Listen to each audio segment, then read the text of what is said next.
مسجد نبی میں ایک آدمی امیر المومنین عمر بن خطاب رضی اللہ تعالیٰ عنہ کے قریب بیٹھا تھا اور بڑی فضول باتیں کر رہا تھا کہ اچانک حضرت علی بن ابی طالب رضی اللہ تعالیٰ عنہ کے خلاف بھی زبان چلانے لگا۔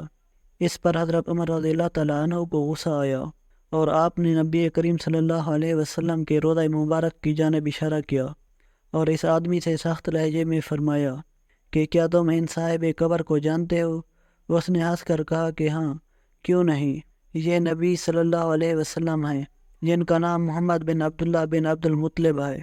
حضرت عمر رضی اللہ تعالیٰ عنہ نے فرمایا تو پھر سن لے کہ جس علی رضی اللہ تعالیٰ عنہ کا تو ذکر کر رہا ہے وہ علی بن ابی طالب بن عبد المطلب اور رسول اللہ صلی اللہ علیہ وسلم کے ابن عم ہیں، لہذا تم ان کا ذکر خیر سے ہی کرو، کیونکہ اگر تم نے ان کو اذیت پہنچائی تو حقیقت میں ان صاحب قبر یعنی رسول اللہ صلی اللہ علیہ وسلم کو اذیت پہنچاؤ گے۔ پھر ایک بار ایک آدمی پریشان روتا ہوا امیر المومنین حضرت عمر بن خطاب رضی اللہ تعالیٰ عنہ کی خدمت میں حاضر ہوا اور سخت آواز میں پکار کر کہنے لگا، یا امیر المومنین میری مدد کریں، یا امیر المومنین میری مدد کریں۔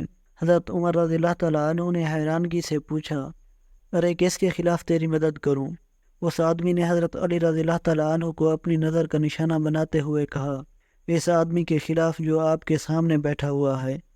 حضرت عمر رضی اللہ تعالیٰ عنہ نے حضرت علی کرم اللہ وجہ کی طرف دیکھا، پھر فرمایا، اے ابو الحسن اٹھو اور اپنے مدعی کے برابر بیٹھ جاؤ۔ حضرت علی بن ابی طالب رضی اللہ تعالیٰ عنہ اٹھے اور اپنے فریق مخالف کے برابر بیٹھ گئے۔ دونوں نے آپس کا جو مسئلہ تھا اس پر مباحثہ کیا، پھر وہ شخص جو صاحب استغاثہ تھا واپس چلا گیا اور حضرت علی رضی اللہ تعالیٰ عنہ دوبارہ اپنی جگہ پر امیر المومنین حضرت عمر رضی اللہ تعالیٰ عنہ کے برابر آ کر بیٹھ گئے۔ لیکن حضرت عمر رضی اللہ تعالیٰ عنہ نے دیکھا کہ حضرت علی رضی اللہ تعالیٰ عنہ غصے میں ہیں۔ حضرت عمر رضی اللہ تعالیٰ عنہ نے پوچھا، اے ابو الحسن کیا بات ہے؟ آپ کا رنگ کیوں بدلا ہوا ہے؟ کیا آپ کو اس کے برابر بیٹھنے سے کوئی ناگواری ہوئی ہے؟ حضرت علی رضی اللہ تعالیٰ عنہ نے فرمایا کہ ہاں۔ حضرت عمر رضی اللہ تعالیٰ عنہ نے پوچھا، آپ کو کیا بات بری لگی ہے؟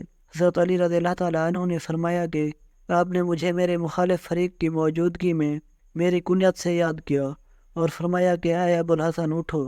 آپ نے یوں کیوں نہیں کہا کہ اے علی اٹھو، اپنے فریق مخالف کے ساتھ بیٹھ جاؤ؟ فاروق اعظم رضی اللہ تعالیٰ عنہ کا چہرہ دمک اٹھا، چہرے پر خوشی کے آثار نمایاں ہو گئے۔